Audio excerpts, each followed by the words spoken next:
let's look at the first opening, introduction and gradual, intro into Jyotish, the world of Jyotish. There are three deities associated with Jyotisha, right? It's obvious. Ma Saraswati, who is the preceptor of, knowledge, who is the one who blesses us with all forms of learning. So when we are learning, we pray to Ma Saraswati. Lord Ganesha is associated with astrology because at one level, he is the one who wrote the Vedas, right? So Vyasa kind of, said, I'll just say it and you write it. And so he broke one of his, tusks. And with that, he wrote the Vedas.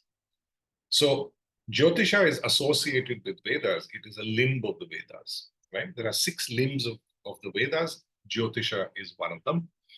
And also because Ganesha is the lord of categories, right? He's considered to be the lord of categories. He puts things into categories. And Jyotish is all about categories. We will see how planets are categorized, how Rashis are categorized, how all the zodiac has been categorized, the nakshatras. So there's a whole lot of categorization that is happening.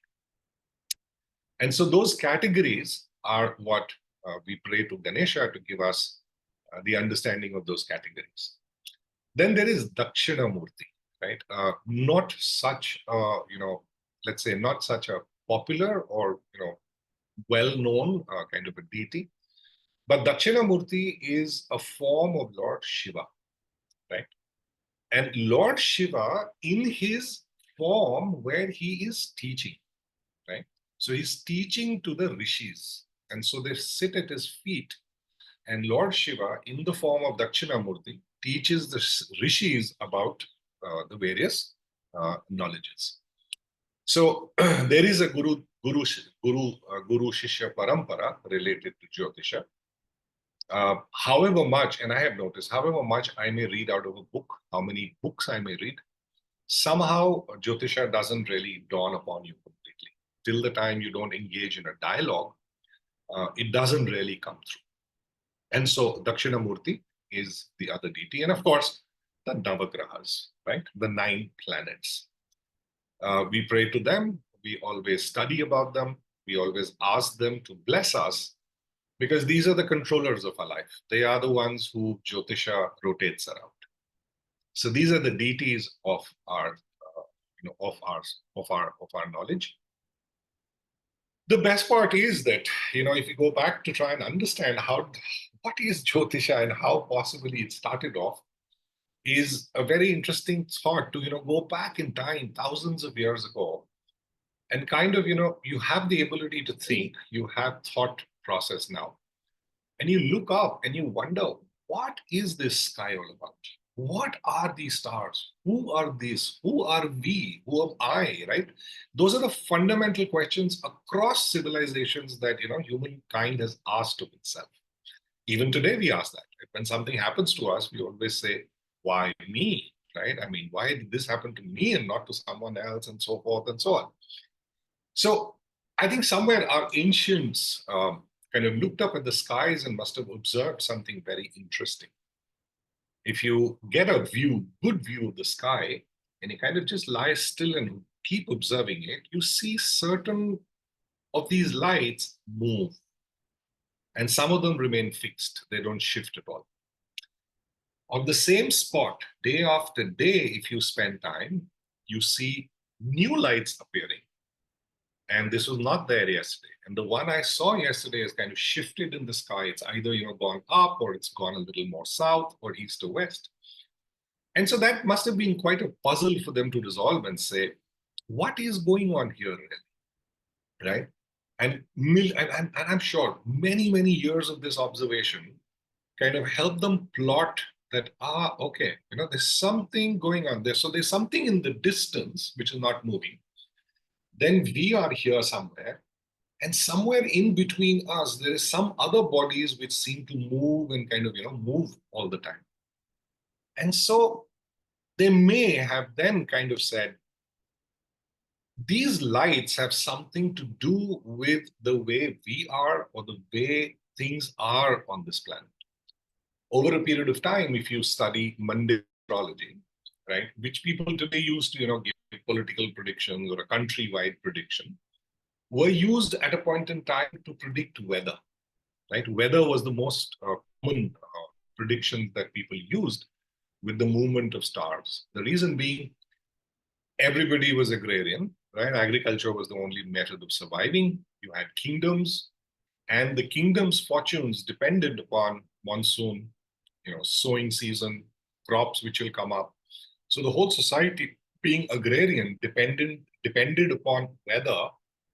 And possibly over lots of years, they realized that when certain lights are in certain positions, they correlate to the amount of rain that happens that year, or the way, or the fact that summers are going to be intense that year.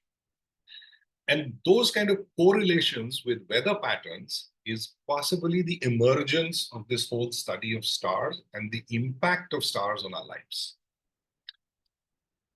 Over the years, they realized that we are possibly in this one big cosmic bubble called the universe. And as if on the walls of this bubble are little stars which are fixed, right? And they don't seem to move. They just seem to be there all the time. Whereas these other bodies which were moving, and we were the planets which eventually got named by whatever names they were given, and they were kind of observed to say, okay, hang on, this Saturn suddenly it is visible at some times, and the rest of the time it is not. And there is a phenomena which happens that when the large planet Jupiter and Saturn are the most far away from the sun in terms of distance in their orbits, they kind of light up. Or when they're going retrograde, they become visible from Earth, right? So Saturn and Jupiter are visible sometimes. Venus is visible all the time. You get up in the evening, Venus is there. Get up early in the morning, Venus is there, right? So Venus never leaves us alone, so to say. And it's the brightest planet in the sky when you look up. So there were significations. Oh, Venus, okay, why is this always there? So this guy is more closely related to our lives and the way we live our lives and stuff like that. And so gradually they started, putting out names to them and some ideas around. However, back then, there was no way to know that it was sun-centric or earth-centric. So the whole idea of astrology developed around, putting out, So these stars, you see patterns, right? You see patterns, you kind of put them into a shape. And that's how the zodiac emerged. Having the zodiac, which is a reference point of the immovable stars, between the Earth and these patterns called the zodiac later, were the planets moving across. So that's why we say a planet is in Gemini or it's in Aquarius or whatever, because that's your vantage point and you're seeing a planet move into a certain, formation. So you have these couple of bright stars, which gets called Aries, right? And you have a couple of these bright stars, and you say, oh, okay, this is a definite pattern, seems to be there always. And so they identified the zodiac, and the zodiac became the reference point between the Earth and the stars on the outer side to kind of map the movement of the planets. Having done that, we landed up with what is called a geocentric model, right? The geocentric model is really the astrological model, where we say we are in the center and everything, whether it's during the day, the sun kind of moves, comes and moves across the sky and goes away. In the night, the moon rises and comes and goes away. And a lot of other planets seem to be moving around the Earth. So the vantage point of observation was Earth, and everything else rotated around us. The fact is, of course, that the solar system is a heliocentric model, or the sun is at the center. But in astrology, we consider all the other planets to be moving around the Earth. Now, let's look at a quick look at the whole idea of how this, codification of astrology happened. Brahma is the original creator, right? So he had what is called Manasputra. Manasputra. Manas is mind, and Putra is children. So Brahma, when he was given the charge of creation and creating life on earth, Brahma first created children out of his mind. So he used his mind and generated beings, and these were the Sapta Rishis, right? So he had 7 children, and out of the 7, each one of them, of course, they come from Brahma, the all-knowing, the creator of the universe. They had tendencies to be celibate, right? So they said, we don't want to get into procreation. We will not procreate.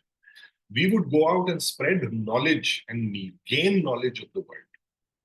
So suddenly you had 7 mini forms of Brahma who were again knowledge seekers, and they became rishis. And the rishis were Vashishta, Angira, Atri, Pulashastya, Palhav, Kratu, and all of these 7 children that he had. Parashara, Rishi Parashara, is possibly the lineage of Angira. Rishi Angira was the one from whom Rishi Parashara finds his descent. In the solar system, the Great Bear, right, or the Big Dipper, as it is called in Western astronomy, is what is called the Saptarishi star and constellation in the Hindu system. And there are 7 stars to it, and the Saptarishis were mapped to each of the 7 stars. Rishi Parashara, of course, is the one who possibly, I have a sense that, and there's no dates available. There is no carbon dating. There is nothing which is available to kind of really validate and pinpoint as to when all of this was happening. Some people say about 1,000 years before Christ. Some people say even more than that, but I'm sure it's a little older than that. Because Rishi Parashara, he is known by and large because of the book called Brihat Parashara Hora Shastra. Right? There was a Rishi Parashara, and there is a compendium of Vedic astrology in the book called Brihat Parashara Hora Shastra. So now, is this what he wrote, right? Or is this what he compiled? Because by his time, Lipi, or the script, had possibly come into use. Now, we know definitely very well that sounds is what language begins with. They take the shape of certain words or syllables, etc., as we call them today. The Stone Age, they possibly started with grunts and whatever sounds they could make, like little kids do. And gradually, they have words, and then the script form comes much later from the spoken word. So Rishi Parashara and onwards, I think possibly is when the script had kind of emerged, and then he kind of learned all of this and then started putting it into a scripted form. And so the first original work of astrology, Hindu astrology, that we get is in the Brihat Parashara Hora Shastra. The Brihat Parashara Hora Shastra is referred to in documents by a gentleman called Bhattotpala, who was a Vedic astrologer by himself. And in his commentaries, he mentions that he had heard of the Brihat Parashara Hora Shastra, but never come across it. And this is dated 900 years before Common Era or Christian Era or whatever, AD BC. There's so many politically correct words people use now. So which means he says he heard about it, which means it was even older. So definitely it is more than today, 3,500 years ago it was compiled. Why is that important to know is because when we read a Shastra, right, or any book, it's always written, except for science fiction, it's written in a context of the person and his times, right? So a lot of things which are mentioned in the Shastras have a reference to the socio-cultural practices of that time. It also is possibly motivated by what they were observing in their environment. Right? So especially when you read sections related to female horoscopy, right, which is very strange and interesting because they have a separate set of rules for some areas of female horoscopy. Now, some of them are right because some of them speak about The fact that the menses commence at a point, and when are they most likely to commence. Then they speak of character of women, but there's no mention of character of men in the Shastras. Now that's very interesting, and we need to be aware of it, because in those times when basic lifespan itself maybe would have been, I don't know, what, 35 years or 27 years or something, some number like that, right? You did not have medical science which was that advanced. There were all kinds of dangers in the world that you were living in. And so somewhere there was this selection of the woman for marriage was very important, because it was impact the progeny and the future generations, right? So, and that also tells you it was a patriarchal society possible. Now, if we take all of that and implement it exactly, and I say, I read it in the Shastra, so it must be true today, right? We'd go completely wrong, because today's world has changed. So Mr. Rao always says that, read the Shastra surely, but don't take it literally. Take it literally, right? And interpret it in today's context. Look at it. What is the Rishi trying to essentially say, and how does it apply to today's context? In what form can it be addressed? In what form can we use it, right? Today, women have a very different standing in society. Today, women have more options, right? Life is so different today. At that time, maybe it was not, right? Then another context we find is that whenever there are certain combinations regarding children, the Shastra simply says they will not have children. Okay? Whereas what has been found when you apply those combinations is that people do have children. The fact is that they may have daughters rather than sons. Now, going back in the social structure of that time, having a male child was always considered to be the thing to be, because he would carry your vansh or carry your lineage, right? So everybody wanted a uttaradhikari, or as they say, the son would carry the father's name. So female child has not even been mentioned in the Shastra at all. Whereas today, the same combination, when you apply, you see that, they don't have boys, but they have daughters. So again, socio-cultural context, right? So always, whatever we are reading, whatever we are interpreting, we want to keep the modern context and say, how would it apply today, rather than, taking it literally to what the Shastra is talking about. The word Brihat means, of course, large, voluminous body. Parashara is himself. Hora, the word Hora comes from this whole idea of day and night. Okay, it also means the hour. Hora is also relating to, the moment we say Hora, it means natal horoscope. Okay, so the Hora Shastra is natal horoscope. Then there is Prashna Shastra, and then there is mundane astrology, which is completely different. So 3 levels of astrology. One is Prashna, the other one is natal horoscope. So you erect the chart, and then you study the chart and speak to the person whose chart it is. And then there is this global stuff about weather patterns, and you'll see a lot of astrologers with all these planets coming together, giving all kinds of predictions about what will happen in the world. Some earthquakes will come, floods will come, tsunamis will come, and stuff like that. And of course, Shastra means compendium. Moving on, to give you a quick idea, Hindu astrology was the observation. So what's happening is there are multiple civilizations, essentially the Arabic and the Egyptians and all of that group, that part of the world. Then you have the Greek and the Roman and that part of the world, right? The whole Mediterranean area. You have the Arabics, you have the Arabs, and then you have this Indian subcontinent. Right? So these are the 3 big civilizations in the ancient times, or these are the areas where various civilizations came and went on. Now, while people were observing the sky and mapping the sky in the Indian subcontinent, they were doing exactly the same in the Greek world, right? So they were also looking up at the sky and being, and kind of wondering, what the hell is this? And why is all this going on? They were mapping the skies in their own. In the meantime, and of course much later, the Arabic civilization, once it right from Persian times of Persia and Constantinople. What they were also wondering, and they were also looking up. They developed their own ways of looking at the sky, and so you had three distinct traditions which kind of grew independently. And then over a period of time, we know from Indian history and Persian history and Greek history that there was this amalgamation of these cultures, in the sense of either people traveling there, learning about them, or the invaders coming in, and then that's how cultural assimilation begins to happen.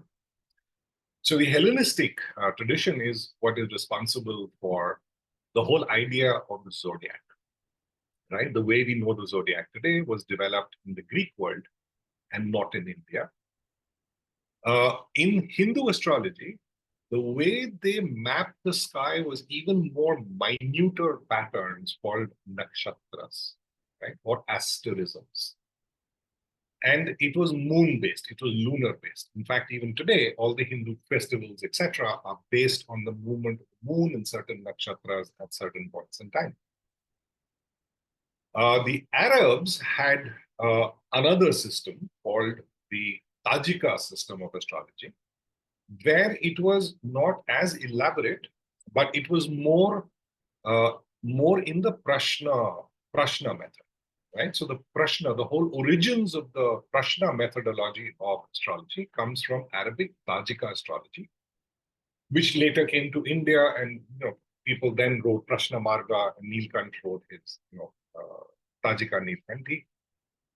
But essentially, these three then they came together and amalgamated. Right, all the knowledge was put together from the Greeks, from the Arabs, and from the Hindu systems. And then you kind of said, okay, now how do we reconcile all of this, right? And that's when they said, okay, we'll create a system which amalgamates everything. And so over a period of time, right, starting from Brihat Parashara Hora Shastra, we come across a series of books, right? And some of the biggest ones are these. The Fal Deepika, of course, we will study that. Uttara Kal Mitra, another very interesting work. Brihad Jatakam, Jataka Parijar, right? Then we have Saravali, Satya Jatakam, and Sarvartha Chintamani. These are some of the, let me say, foundational Shastra material, that any serious scholar, if he wants to research any topic, he would possibly find references from these books, right? Do you and I have to read them? Not as much, okay? And because we'll get lost. We'll get completely lost. And so it's good that when you see authors who refer to some of these classics in whatever they have researched, is a good idea. You can kind of say that, okay, fine, they've done a good job. Then some of the greats today who are considered as landmark people who have contributed landmark work to the world of astrology starts with Dr. B.V. Raman, right? Dr. B.V. Raman is the first guy who translated into English the Shastras, the Brihat Parashara Hora Shastra, and some of the other books, which made Vedic astrology accessible to the Western world. Right? He was the first person to do that. He launched, various magazines. He toured the USA a couple of times and spoke at some seminars about. And that was the time when Western astrology and Hindu astrology kind of came together to kind of people to say, what's good here? What's good here? How do we evaluate this versus that? Then, of course, came Sri K.N. Rao, who was a contemporary of B.V. Raman, outlived him. B.V. Raman was much senior to him. He then went on and founded the Bharati Vidya Bhavan, again, popularized and did a whole lot of genuine original research and published those. So he has a whole lot of books that he's published. All of his books are great, but I'd say take a little time before you read them, because they are more for an intermediate and advanced student rather than for beginners, right? He comes from a very deep research-based method. So the way they work in Bharati Vidya Bhavan is that if a book is published by anyone, which says guide editor K.N. Rao, you can be absolutely sure that whatever they are writing in that book has been applied to at least 200 to 300 charts before it's been published. Okay? So they've kind of established that, yes, it is consistently showing repeated results. Anytime you see this combination, if you make a statement like this, it'll be right. But again, it's not formula based. It's more logic, and it's more, basis what is happening. C.S. Patel, possibly the only person who researched some manuscripts from Kerala.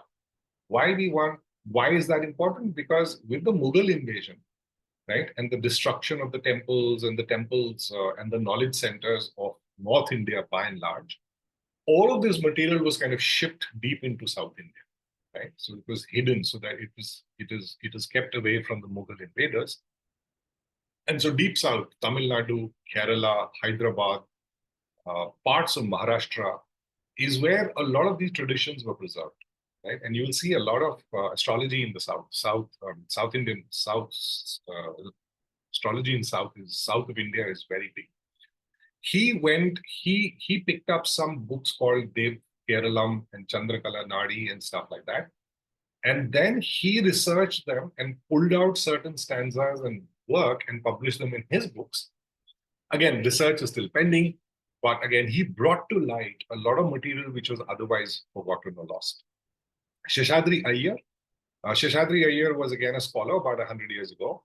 He wrote and he researched. He did some very original research and published it. Again, I've replicated across a whole lot of charts. His prime focus was on kind of identifying certain principles to assess a dasha period in divisional charts specifically. So the use of divisional charts is what he specialized in. Krishnamurti ji is, of course, another scholar who started the whole idea of the Placidius, system of mapping the sky. He started what is called the KP system of astrology, right? So you may have heard of KP Krishnamurti Paddhati. He's the originator, right? He's the originator of that, and of course, Art Defoe, who has been instrumental in the way West now kind of identifies Vedic astrology. So these are some of the modern day greats. And of course, if you come across their material, collect it, read it sometime when the time comes. Akin to anything that we do in astrology, and possibly we'll stop with this today, is the theory of rebirth and karma, right?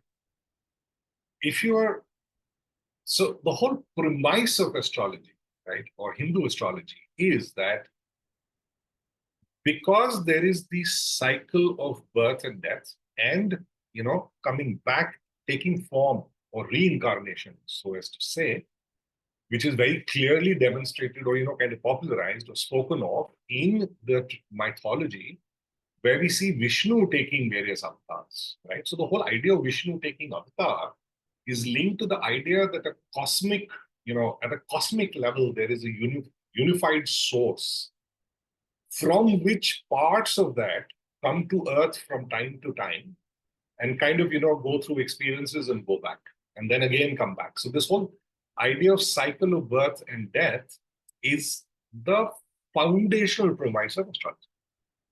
The moment you remove this, right, every argument of astrology is finished.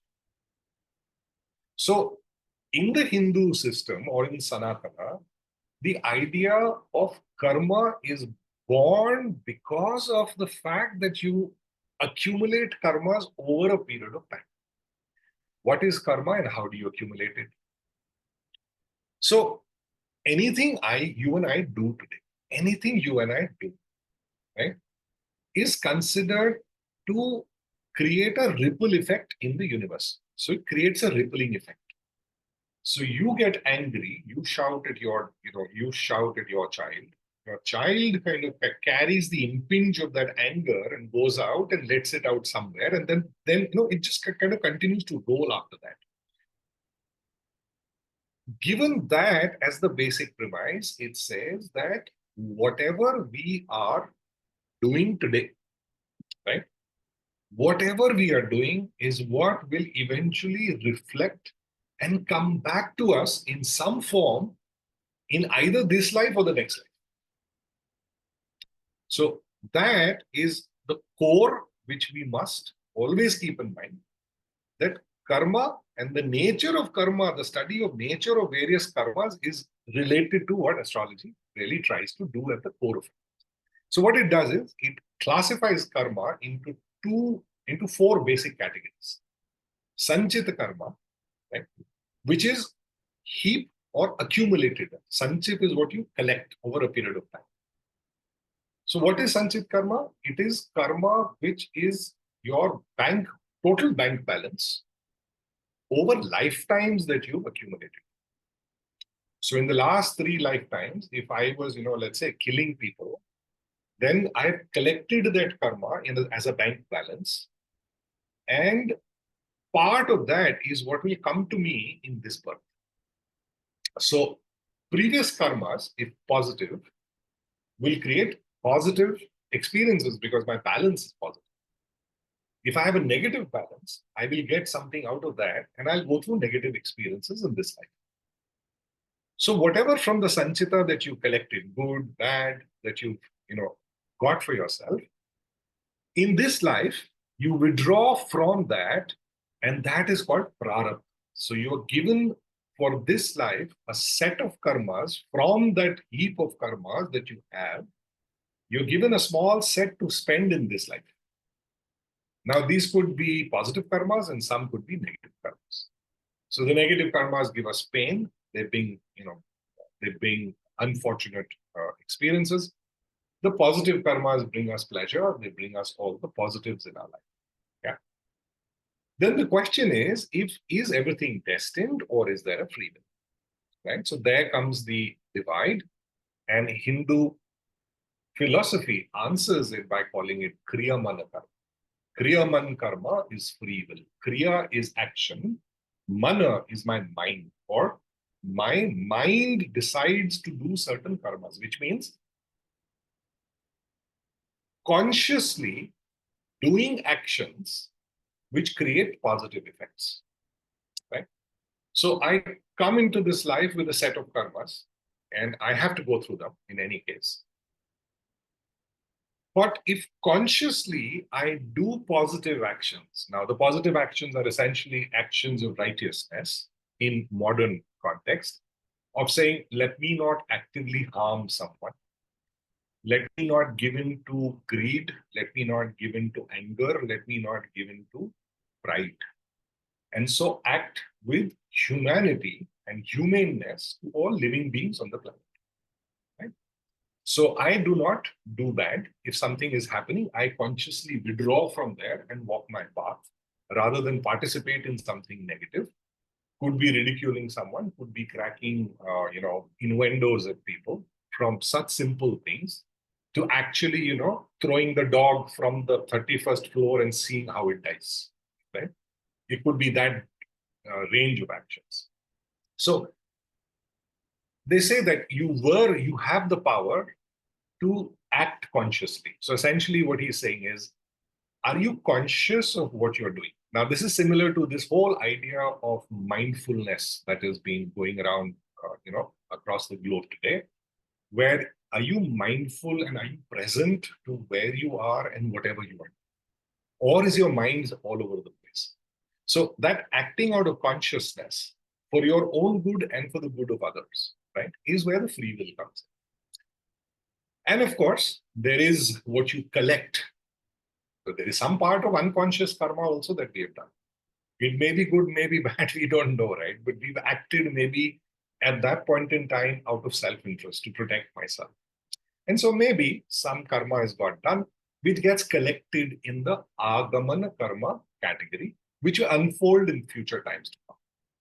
Now, that's where an interesting part comes in, that if not this life, by doing the right things in this life consciously, I am increasing the positive balance of the future karmas, which is going into sanchit karma.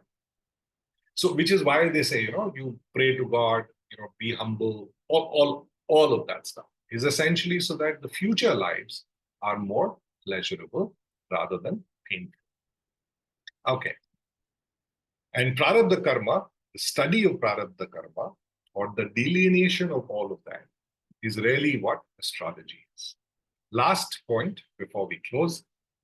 That prarabdha karma is broken down into three categories, right? Drida karma. Drida is fixed. Drida is locked. Drida is something you can't do anything about, right? This shows up in a chart. Can this be picked up in a chart? Yes, there are ways to pick up Drida karma chart. Right? Drida karma cannot be altered. So this is the best example of that is death. The moment of death is fixed, right?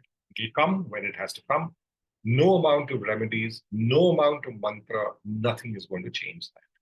Similarly, some people may have certain experiences of, let's say, accidents, right?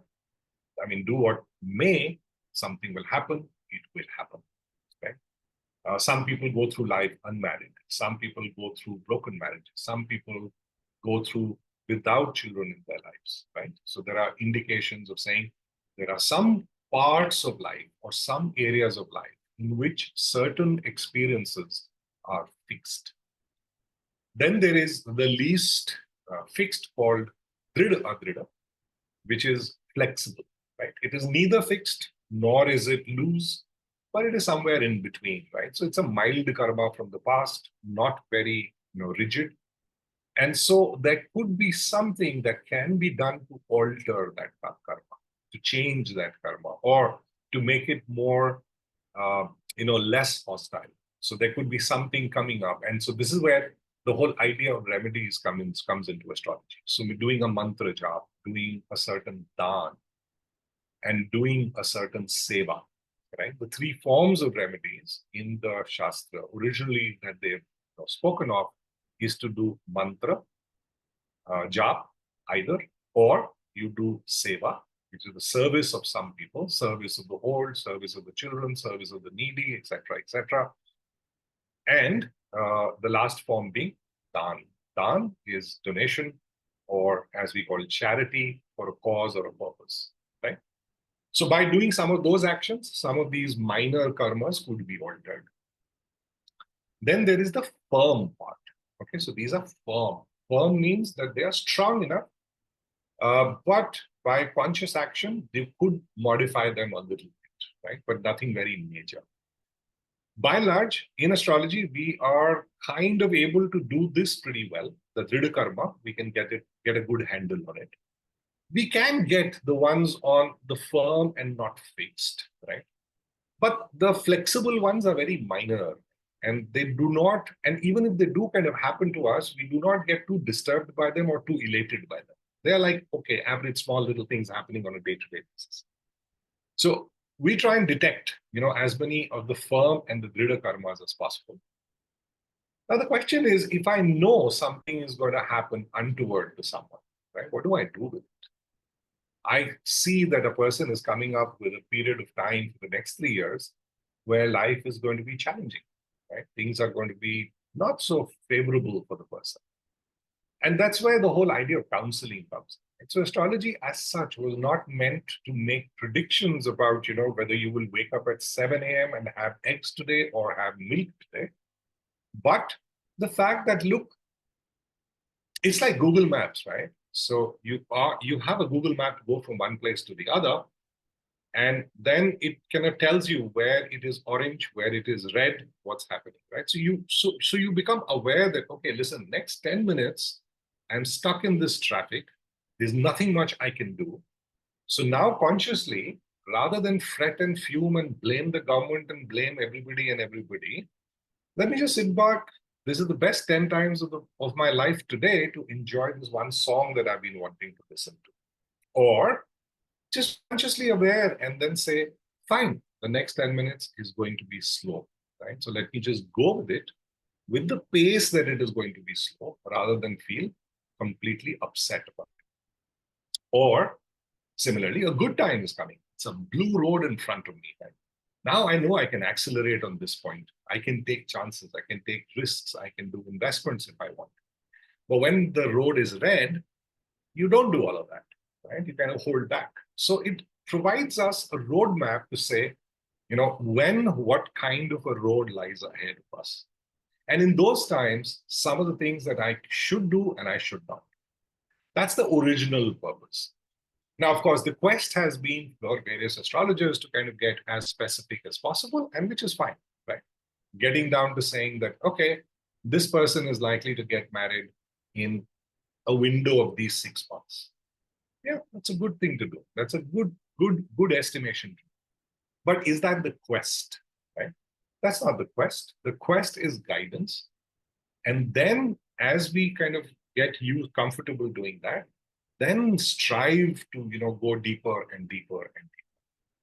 Today, with all the research which is available, it is so much easier for us to kind of understand, okay, certain life events we can predict about, certain life events we can see into the future and say, okay, this is possibly the kind of 3, 4 things which could be the major themes of your life in the next 2, 3 years, right? Up to that level, I think if we attain our proficiency, it's very. To go beyond that is really troubling yourself, because then you're going out and saying, oh my God, I went wrong again. I went right again. I went wrong again. Don't get bothered by that. So we want to start with the overall canvas, narrow down to saying, okay, good times, bad times, further narrow down to say, okay, what 3, 4 possibilities are there in this time frame which are most likely to impact or come in front of you. You may see these themes emerging in your life, which you may have to deal with. Yeah. Okay, so we will stop with this slide today. So essentially, the horoscope is, or the Janma Kundali, for a Trikala Jyotish. Trikala Jyotish is a person who's seen the past, because when you meet me today, you already have a past. I should be able to detect some patterns of your past and say, okay, this is where you are today. You've gone through all of this and arrived here. That gives me some information about the person's psyche, his mentality, his thinking, etc. And then you say, this is what is happening now to you, and this is what is likely to happen in the future. So the past, present, future, and he deciphers the messages of the heavens by the placement and movement of the celestial bodies, or the prarabdha karma of the native, right? And so with that, we will begin from the next session, a little more technical stuff. We'll start getting into a little more,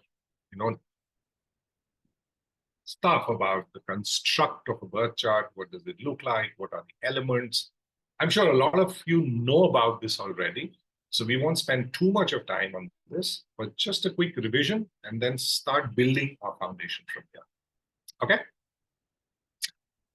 Good. So that's it from me. Any thoughts, anything you'd like to say, or let's just finish our prayer and then we will do that. Okay? Brahma Murari Tripurantakari Bhanu Shashi Bhumi Suto Budascha Guru Ch Shukro Shani Rahu Keto Sarve Graha Shantikara Bhavantu. Hari Om. Yes, sir.